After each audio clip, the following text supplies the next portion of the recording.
I spent 20 years in the Texas legislature, was first elected in 1993. In the year 2005, the Speaker of the House called me in. I was made chairman of the Corrections Committee. I asked him, well, Mr. Speaker, what do you want me to do? And he looked at me and gave me the 8 words that changed my life. He says, don't build new prisons, they cost too much. The state of Texas is currently spending $2 billion of your tax money to build the biggest prison system in the free world. The early 80s, we had 30,000 prison beds, and then all of a sudden by 2005, we have 155,000.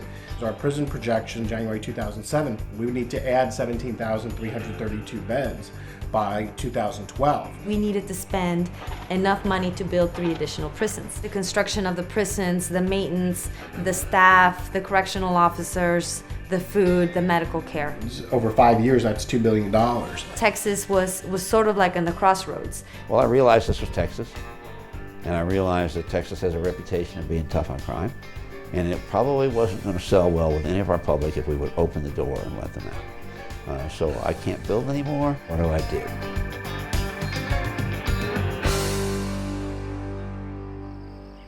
Everybody put your right foot forward for those addicts, alcoholics that are still out there suffering. Hopes they may find their way into rooms like this one day.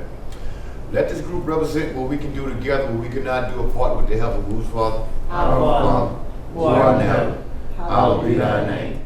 Thy kingdom come. My name is Herbert Steptoe. I was born and raised in a little town called Navasota, Texas, and I moved to Houston in 1973. I've been with my wife. We're going into our 30th year together, and then these are the 2 daughters.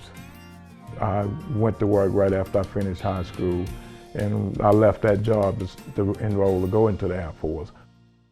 You know, I started using it when I was in junior high school. And after getting out of the military, I came back to Houston. There was marijuana use on the job and alcohol use.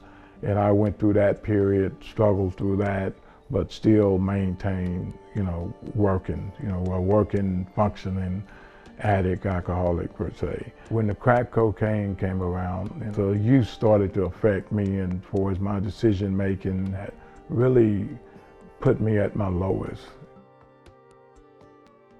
We have over 150,000 people in the prisons of Texas. We have a lot of them that are there for very serious offenses, but we have a large percentage of them that are there for drug-related crimes, drug-related possessions. And so can we do something about those to keep us from having to build more prisons? When I had my incident with the criminal justice system, and this was my first offense, I had never had any criminal cases before prior to that. To avoid 1.5 years or almost 2 years in the prison system, they sent me to the 9-month treatment program. At the time, I thought it was wrong. I was being railroaded in the system, but I look back, that had to be the best thing that happened for me. If I send them to prison, nothing's going to change. They're going to go there. They're probably going to learn better on how to sell dope if that's what they're doing. They're probably going to learn a few other ways to escape detection if they're buying dope. And when they get out, they're going to go right back to it. You put them in prison, it's costing you $50 a day. If I work with them on probation, I'm working with them for somewhere between $7 and $15 a day. Much lower cost, much better result. And at the end of the year, I've got a guy who's not going to commit any more crimes, as opposed to at the end of the year, I'm letting somebody out who I know is going to go on a crime binge. Completely different approaches, completely different results. I learned about the disease of addiction. I learned how people's behaviors, attitudes, and their thinking have them in the situations that they're in. February the 1st, I'll have 13 years clean and sober, haven't used or went back out at all. That was amazing to me, is I felt like I was a special case because they offered those things to me when I saw other individuals didn't have that opportunity. So when you compare how much money it costs to send somebody to treatment, which would be $3,500 approximately a year versus $18,000 a year, you start realizing that the more effective and humane approach is drug treatment versus incarceration. We worked on more drug treatment programs. We put more additional funding available for mental health. Those are the things we did in 2007. When you provide those various options, then I think you have enhanced public safety in the short and the long term, and you've done it in a cost-efficient fashion. Your principle is coming up here, fighting waste, fighting corruption, returning savings back to the taxpayer. Those are your principles, so you don't violate your principles. Soft on crime, tough on crime.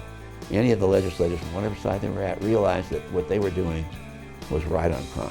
The crime rate in Texas dropped 8.45%. The incarceration rate dropped 1.45%. We lowered the number of people in prison and crime went down even more. That's because we're approaching it differently. So they were expecting to add 17,000 people. We didn't add those 17,000 people, and then we lowered it enough that they closed a prison.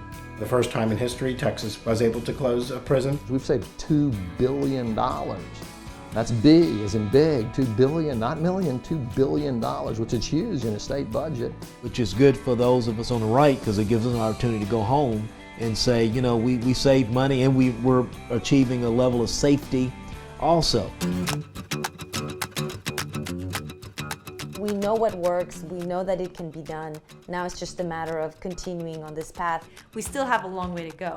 We're looking at this coming session, a major reform to our state jail system. We need to look at our sentencing laws and also look at improving reentry. The legislature needs to use the institutional knowledge, look at what they've done in the past, and keep doing it. In corrections, everybody can come to the table. The faith-based, the budget cutters, the bleeding hearts. Chairman Madden unfortunately has retired and somebody's got to pick it up where he left it. I would say to the new legislators, since I'm not going to be there, I would say that you need to continue the course we were on.